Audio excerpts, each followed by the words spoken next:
In this video you'll learn everything you need to take amazing photos of the Milky Way. Photos like this one and this one. Keep watching.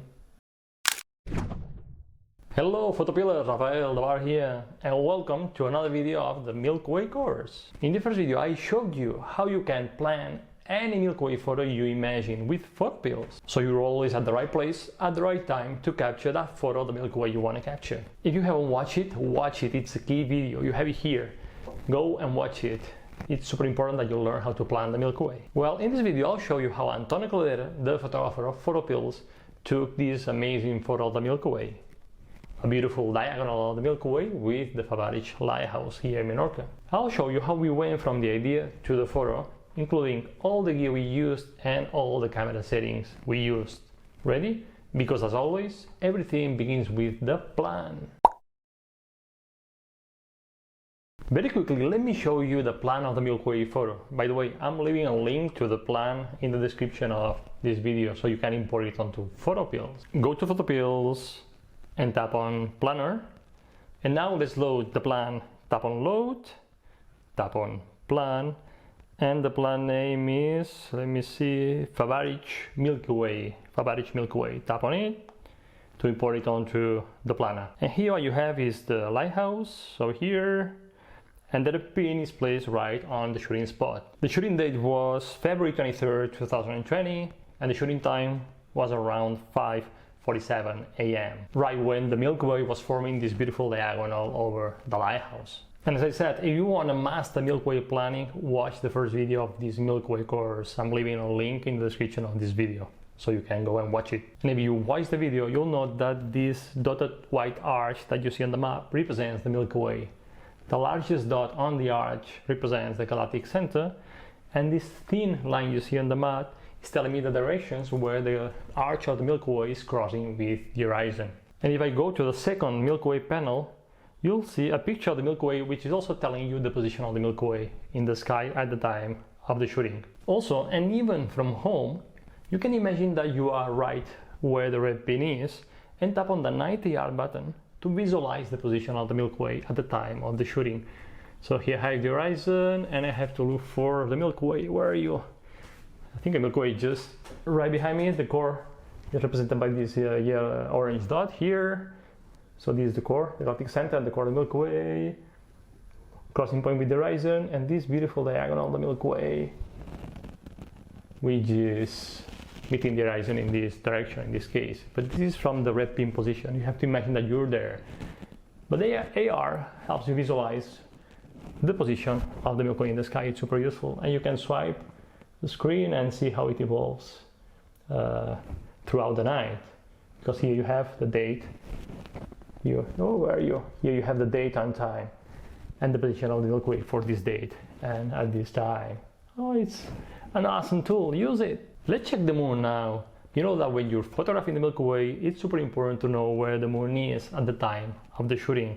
In this case, if I look at the time bar is telling me that the moon is right below the horizon. Also, I can swipe the panel to go to the sun and moon rise and set panel here, for example, and this panel is telling me that the moon will rise at 7:40 a.m. and the shooting was before, so the moon is below the horizon, so I don't have to worry about the moon.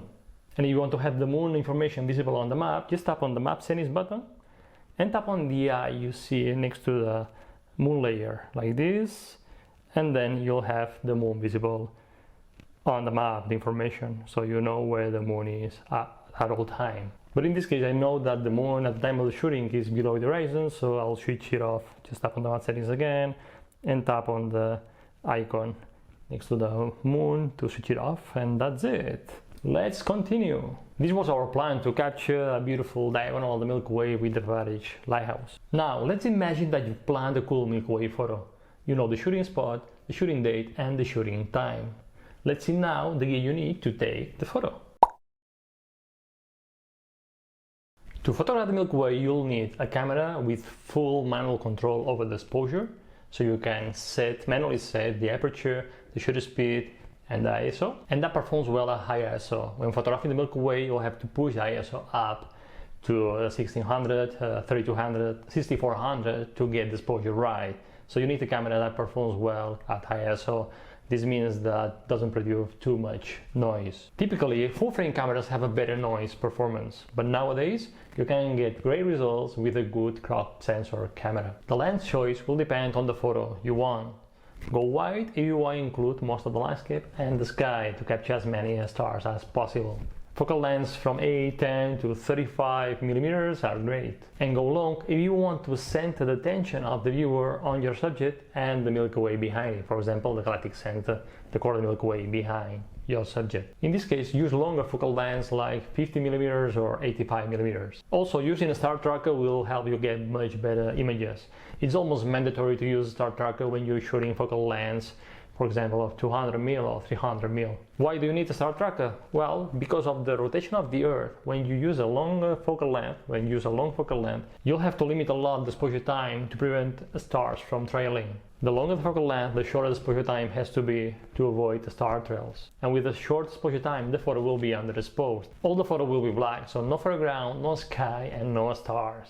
So to capture lots of stars and prevent star trails at the same time, you'll have to use a star tracker to shoot a long exposure. But Milky Way photography with the star tracker is another story for another video. Maybe in the future.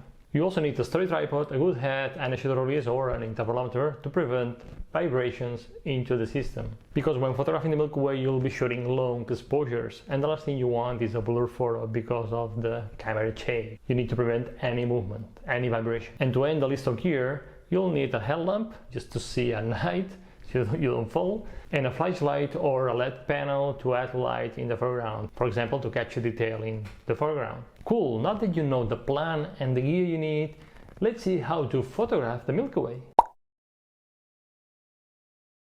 On the planned day, arrive at the location at least 1 hour before the shooting time. But we always recommend you to visit the shooting location during daylight so you can look for the best composition possible, maybe try to find lines that play with your foreground and the Milky Way. The more prepared you are, the more you know the area, the better the photo you'll take. That's obvious. When you arrive at the shooting spot, this is the red pin position, make sure that the tripod is stable. Press it against the ground to make sure that it doesn't move. Also, to be sure that you are at the red pin position, try to find references on the ground that you can also see on the map. For example, like this rock formation that I see here.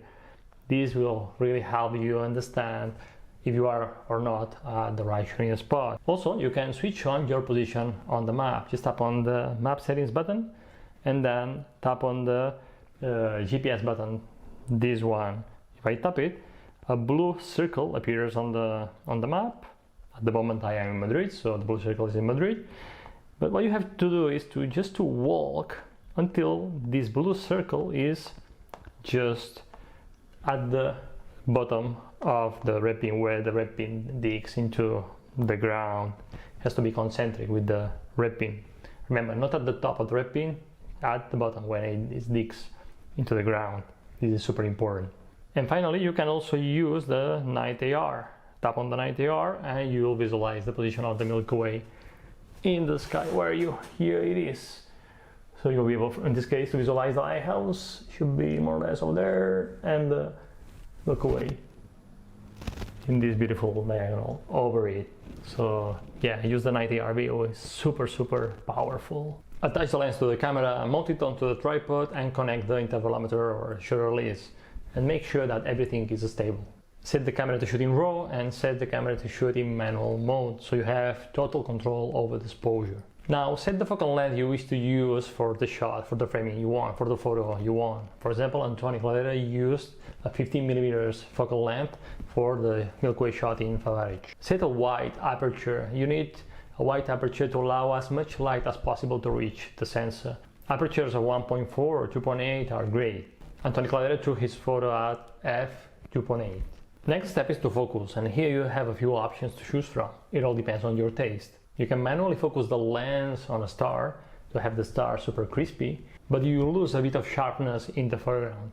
To do it, just find the star in the LCD screen of your camera, zoom on it, and move the focus ring until the star is the smallest dot possible. This is one option. Another option is what Antonio Claudera usually does, which is to focus at the hyperfocal distance to maximize depth of field. What's the hyperfocal distance? Well, the hyperfocal distance is the shortest distance you can focus at to have in focus, or exactly in focus, from half of this distance to infinity, to have both the stars and the foreground exactly in focus. Focusing at the hyperfocal distance is super easy.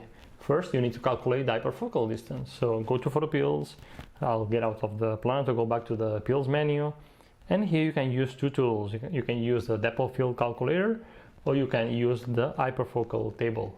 Let's use the hyperfocal table, for example. Tap on hyperfocal table, and here all you have to do is to set your camera. Anthony was using his Nikon Z6, and then based on the aperture you use and the focal length you use, you can find the hyperfocal distance in the table.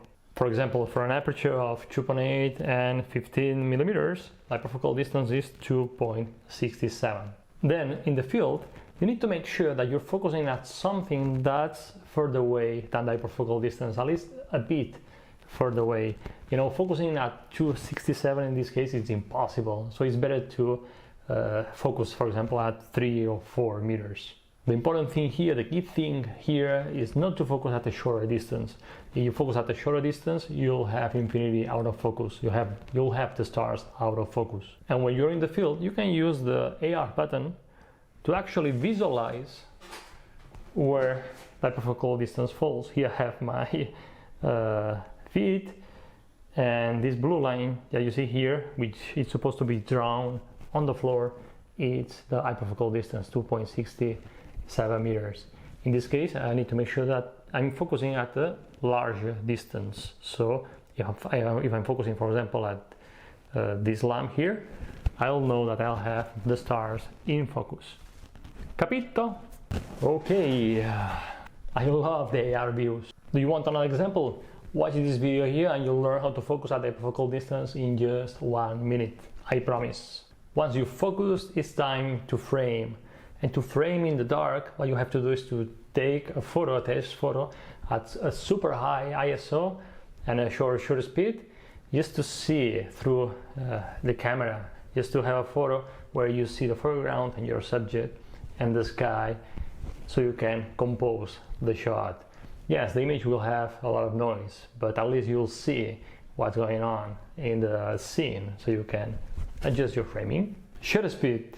When it comes to shutter speed, you want a slow shutter speed, a long exposure time, to allow as much light as possible to reach the sensor, but with one limitation: star trails. Because of the rotation of the Earth, if you use a too long exposure time, the stars will appear as trails in the photo. And you want the stars to be crispy and appear as dots in the photo. So what shutter speed you need? Let's calculate it with photo pills. Just go to the pills menu, scroll down until you get to the spot stars calculator. Tap on spot stars, and here introduce your camera. Anthony used the Nikon Z6, and then the focal length. Anthony used 15 millimeters focal length. Your aperture, Anthony used 2.8, and then set the minimum declination of the stars to 0 and accuracy to default. Okay, and then you get two results in the table. The first one is the MPF rule, which is the one I recommend, around 17 seconds, 17-18 seconds. If you use the 500 rule, 33 seconds, that's too much. For sure you'll get the stars as trails in the photo. So to start with, set the exposure time the MPF rule is giving you. In this case, I would say I would use 18 seconds. Take a shot, check the stars, and then decide, maybe you want to use a short exposure time if you see a bit of trail, or you can use a long exposure time. It's a matter of taste also. Cool, we're almost done. Now set the white balance to a temperature between 3400 and 3900 to capture a more realistic color of the Milky Way. Actually, Anthony used a white balance of 3350 Kelvin. We always set the white balance when we're shooting because we want to have the shot as finished as possible in the camera. But you can adjust the white balance in post-processing without any problem. And finally, let's set the ISO. Set the ISO to 1600, 3200 or 6400. Depends on the noise performance of your camera. Take a test shot and check the histogram to see if you got the exposure right. And if needed, adjust the ISO until you get the exposure right. If you're getting a too dark foreground, you can also add light with a torch or a LED panel to, capture detail in the foreground. If you do it, try to add light from the side so you capture this volume and textures in the foreground. And that's it. Following the very same workflow, Antoni led to his photo of the Milky Way diagonal with the Favarich lighthouse. For that shot, Antoni used his Nikon Z6 at 15mm, 2.8 of aperture, 20 seconds of exposure, ISO 6400, and white balance color temperature 3350 Kelvin. And after the photo, the celebration. Guys, you have to celebrate when you capture the photo you want to capture. Antoni and I usually celebrate the shots in our favorite bakery with a really nice breakfast. And yes, I confess, this is my favorite part. So guys, this is how you can take amazing photos of the Milky Way. Just pick a powerful location with a dark sky, plan a cool photo and go and capture it. You can do it. And as always, please, if you have a question, leave a comment below. I'm ready to help. And if you want to learn more about Milky Way photography, I'm also leaving a link to our Super Milky Way photography guide in the description of this video. Check it out. And if you like this video, give me a like, subscribe, and click all the bells to get notified when I release the next video. And it's gonna be about Milky Way post-processing. And remember that you have the power to imagine, plan, and shoot legendary photos. Bye.